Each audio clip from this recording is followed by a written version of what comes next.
had a strong first quarter there.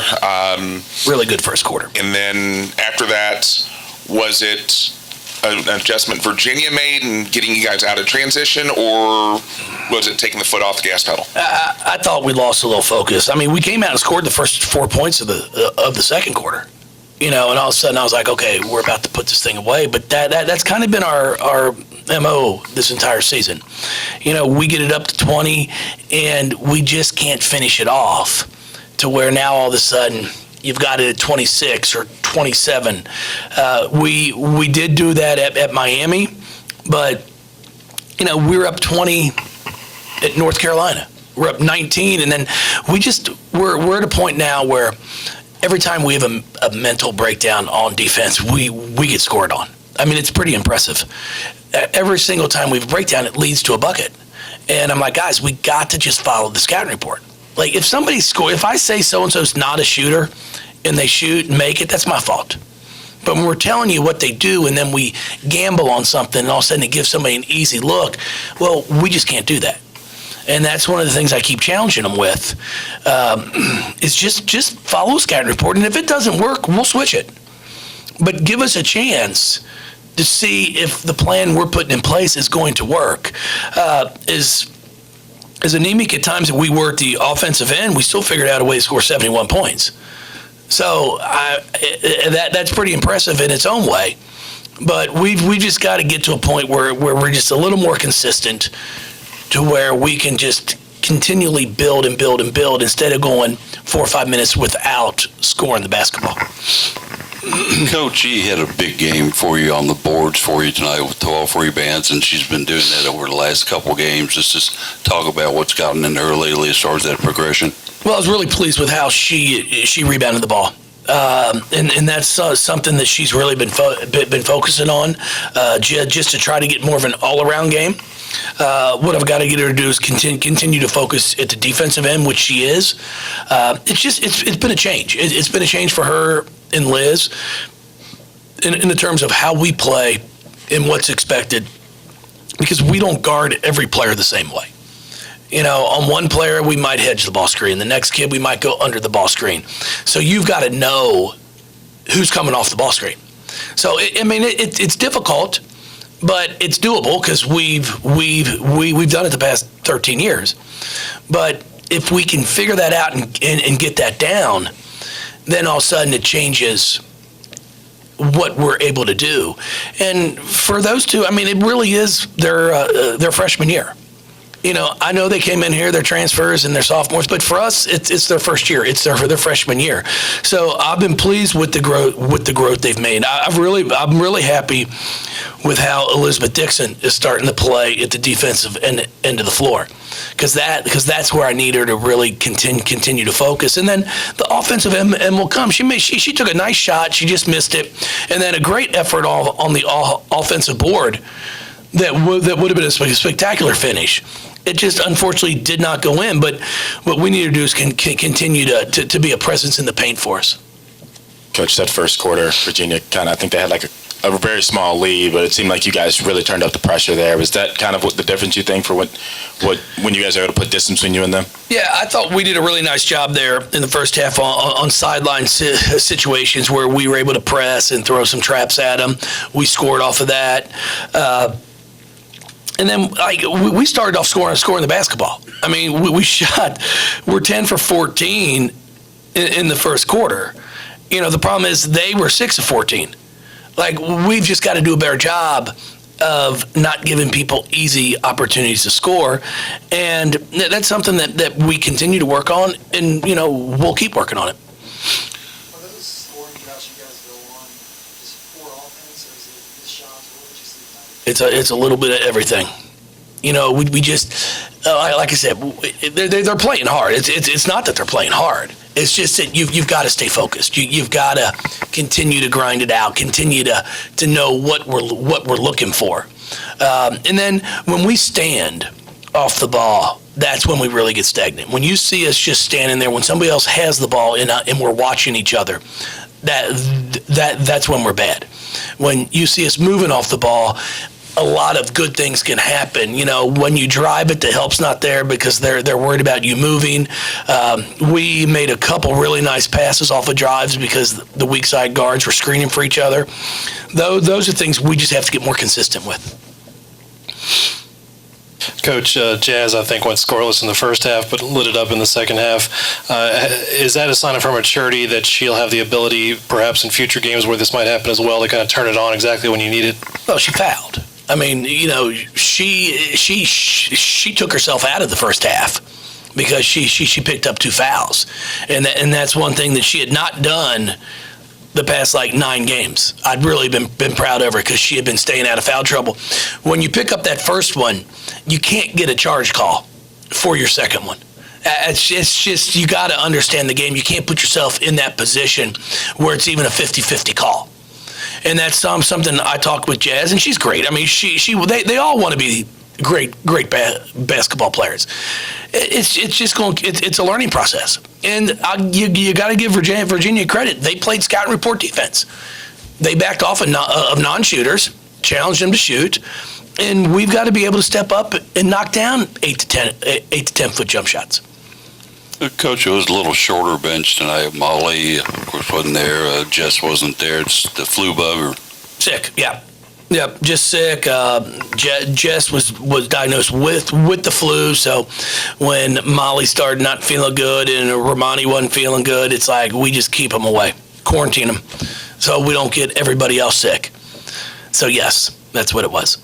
Coach, you know you have the talent to win games like this, but like you said, it's the next step, closing out games like this when you're up 21, not letting teams get back in it. Oh, there's no question about that, and we've talked to our kids about that. It's like just when you get it to 21, that's when you got to be dialed in even more to the defensive end. We're not going to hold anybody scoreless, you know, and I understand that. I'm not sitting. The kids make shots, and I'm like, yeah, it's a nice shot, you know. But we just have to make them take the shots we want them to take. How much did Yassine and Mikasa play in that run there at the end of the first quarter? It seemed like, especially when Yassine came in, it seemed like she brought an energy that really wasn't there at the beginning of the game. No, she did. I mean, that's the one thing I'll say about Yassine is she plays so hard. She always plays hard at both ends of the floor. So I've just got to continue to work with her on, you know, and I put her in a position where she has to know the 3 and the 4. So especially when we got in some foul trouble, Bianca's got 2, Liz Dixon's got 2. So now all of a sudden she has to move to the 4. You know, her or Jazz, but Jazz had 2 fouls. So that's the tough part about this as a player. It's like it's easier to go from 2 to 3 because it's a wing. But now all of a sudden you're going from 3 to 4. You got to be able to know the wing and the post. And she struggled at times with that, running some plays. So when we get back to practice tomorrow and Saturday, I'll probably just put in, I'll give her 4 or 5 things that she needs to know at the 4. So then she doesn't have to worry about knowing all of them. And then I'll know, hey, here are the 5 things that I'm going to call. But she's really been playing hard. I've really been impressed with how she competes. Jeff, when you're getting 12 rebounds from Elizabeth, how much does that help make it easier for everybody else? And I mean, I always say when the guards rebound, it obviously makes it easier on the bigs. Oh, yeah. I mean, it allows us to push the ball, too. See, when our guard gets a board, we don't need to outlet it to anybody. They can just turn and go. And I really believe that's how we got a few of our transition baskets in the first half. And then we really didn't get much in the second half in terms of transition baskets. Now, Dana comes up with 3 steals tonight, which I was really impressed with how she ended up starting to pressure the ball and came up with some big ones that kind of gave us some more separation as they closed the gap.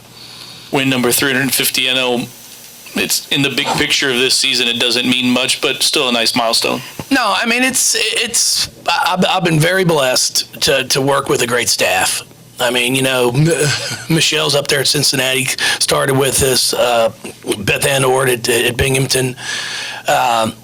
You know, Cam is now down at Florida. Sam Williams at Eastern Kentucky.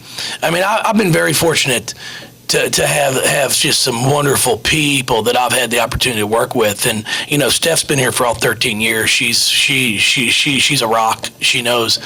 I mean, she doesn't even have to ask me things when it comes to recruiting and what we're doing around the office. She knows.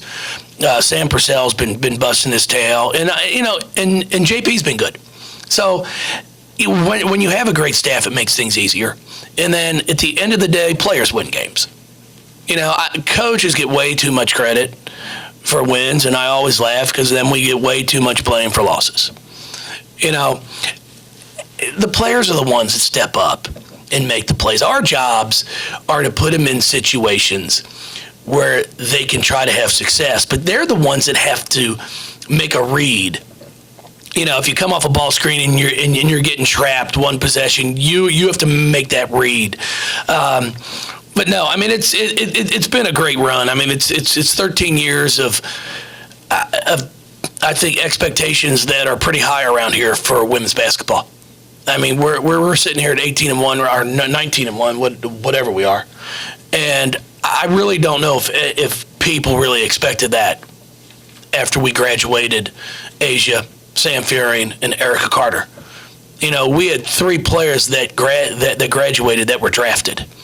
So I'm just impressed with what we've been able to do here in the terms of recruiting and making sure you've got the next one who's ready to step up. I mean, what Dana has done this year, and Jazz and Kylie, I mean, it's neat because they went from being, really good role players, more than role players, but they weren't the go-to. And now all of a sudden they're the go-to, and they've really embraced it. So we're going to continue to do what we do, and we're really excited about, our 2 that were named McDonald's All-Americans. But I also say that. I said, it's all because you're McDonald's All-American does not mean you're going to be a great college basketball player. Angel McCoughtry was not a McDonald's All-American. I think she turned out okay. Shoni Schimmel, I don't believe was a McDonald's All-American either. It's a wonderful award for these players, but it doesn't mean. It's why I laugh at people when they're like, "You got 6 McDonald's All-Americans." Well, what's it mean? There's a big difference if you get 6 number 1 players in the class. Now all of a sudden you're talking. If we had 6 Asias, it would have been pretty good. But you still have to go out and perform. There's a lot of players that we've had here. Jazz was not a McDonald's All-American. I mean, we've had a lot of players who have had great careers for us. And, we don't just go out and try to recruit, hey, is this player going to be a McDonald's All-American? We go out and recruit kids that we think can come in here and contribute and be a part of our ball club. Because I'll say it again, we not only have really good basketball players, we have great young women. I mean, you can go back a long time, and I think we have done nothing but represent this university, this city with nothing but class. And it's not always done everywhere, but our women's basketball program has been spectacular. It's because of the players. Forgive my curiosity here. You already talked earlier this week about Norika's situation, but yeah. I noticed her on the bench copiously, furiously taking notes. Can you shed some light on what that was? No, I talked to her at halftime. I mean, the one thing I love about the kid is she really wants to learn the game. So she's got her notepad, and she's taking notes as the game is going on. And Kiana is sitting next to her, which has been remarkable because Kiana's helping her during timeouts. Like, hey, what's Coach saying? What's he trying to get? And Norika wants to be an Olympian for Japan basketball. That's why she came to the States. She told me her dream is to win a medal in the Olympics with Team Japan. And in order to do that, you're probably going to have to beat Team USA. So her mindset was, what better way to do that than come to the United States and play against Americans? And I was just so impressed with the maturity that she has in the thought process that she has towards that. She wants to learn the game. She wants to really figure out, like she told me coming out of halftime, she's like, I want to learn to think like you. And I told her that's not always good. And I said that, and I said, nah, I don't know about it all the time. But it's impressive to me. that a freshman, has that type of maturity to sit there and take notes during a game.